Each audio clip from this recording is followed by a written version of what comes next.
Hey everyone, my name is Joe Vladek, and I'm here today joined with Sam Thompson to talk about the 8 cities where you can still buy a 3-bedroom house for $300,000 or less. So Sam, I didn't think these were still possible, but should we just get into it? Yeah, it sounds great. Let's hop in. All right, let's do that. So, especially right now with the market the way it's been, it's really good to be able to still get into the market with a reasonable income without having 4 or 5 jobs tied to your name. Yeah, absolutely. I mean, this article is quite gripping because, like you're saying, I didn't think it was possible really anywhere to buy for 300,000 or less, let alone a 3-bedroom house. I mean, I know that you could probably get maybe a parking space in Toronto for 300,000, but definitely not a home.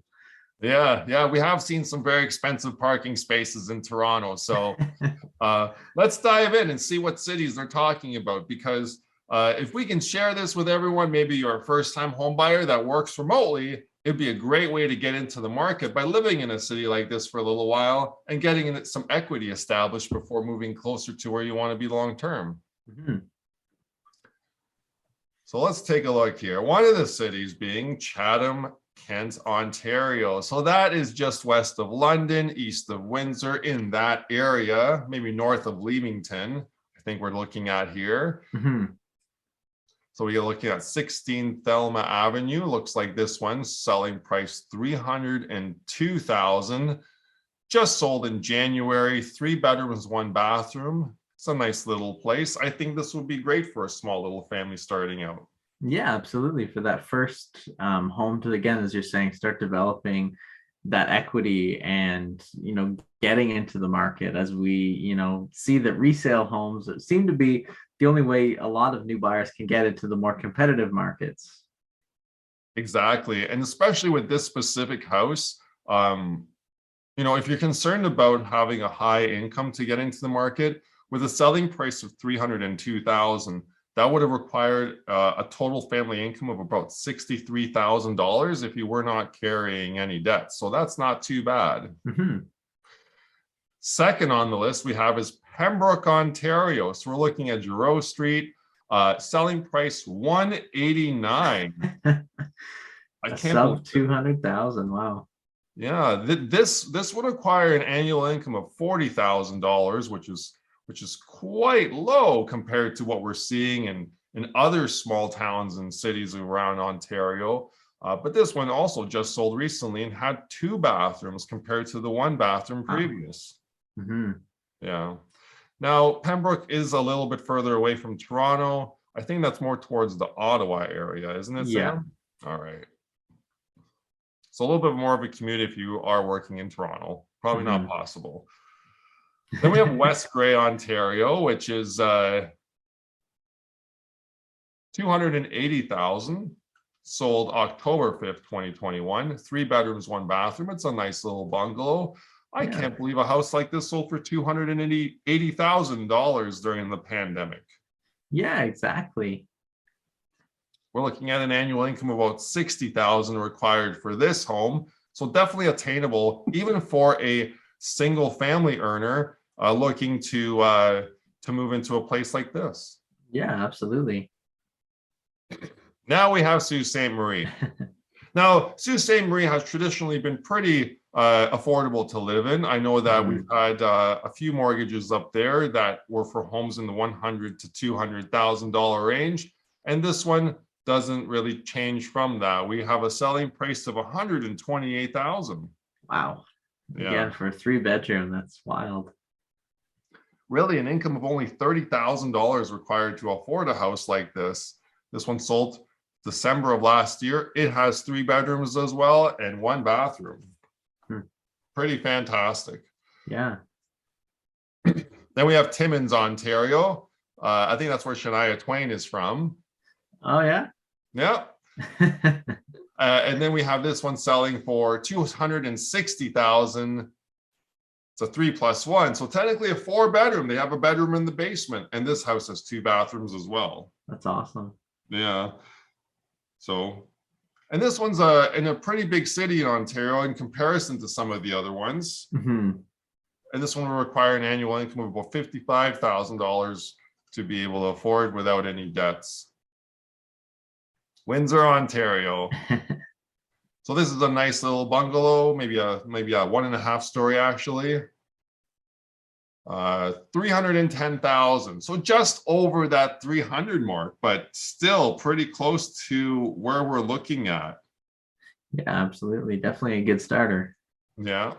Sold in December of last year, 3-bedroom, 1-bathroom.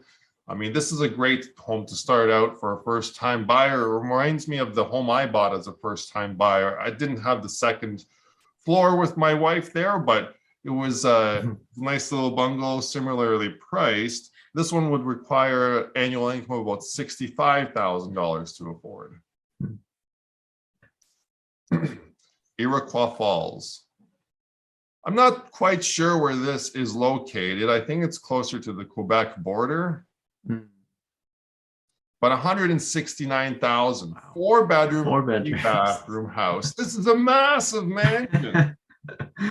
I can't believe it. We're looking at an annual income of about 40,000 to afford this house. Wow. Then we have Elliott Lake, Ontario. We've seen a lot of advertising promoting this community as a retirement community. We have this place selling for 120,000. Let's see what annual income would require for this one. Just under 30,000 would be required to afford a place like this. 3 bedrooms, 3 bathrooms. Wow. So that is a very nicely equipped home for 120,000. So, I mean, with all these homes, it seems like if you're having an income of less than 70,000 and you're looking to buy a home in Ontario, you probably won't be able to find any place to buy other than these cities by the looks of it at the moment, because it's really tough to find a home unless the family these days is bringing in 2 or 3 incomes to be able to at least hit the 120,000 mark to be able to afford anything. And it's really nice to be able to have a list like this to be able to refer to and to share with everyone.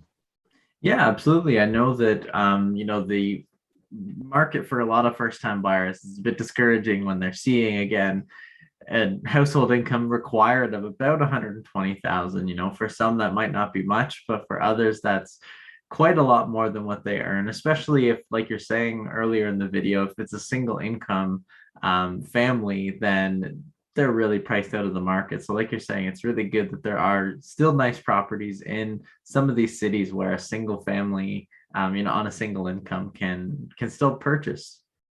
That's great. Yeah. So if you have any questions about getting pre-approved or getting pre-qualified for any of these homes, Sam and I do work across Ontario virtually. And just a little bit about Sam. Sam Thompson is a mortgage agent. He's been with Mega Mortgage for almost 2 years now. He originally moved from Ottawa, Ontario to Barrie, is married, and has a puppy. And yeah, great to have you on the show today, Sam. And thank you for your contribution. Yeah, thanks for having me on the episode. It was a good article to cover, spreading a little bit of hope for some of those first-time buyers. And yeah, for anybody who doesn't know Joe, Joe's a mortgage broker up in the Orillia area with his wife and 2 kids in the industry for over 11 years. So definitely great insight into the market. So thanks again for having me on the episode today, Joe.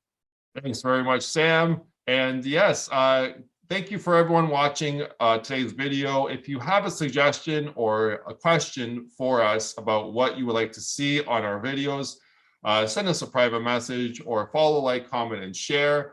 And catch us on our regularly weekly scheduled show, Canadian Mortgage Weekly, at Thursdays at 11:30, Canada's Mortgage Video News podcast. And we'll see you then.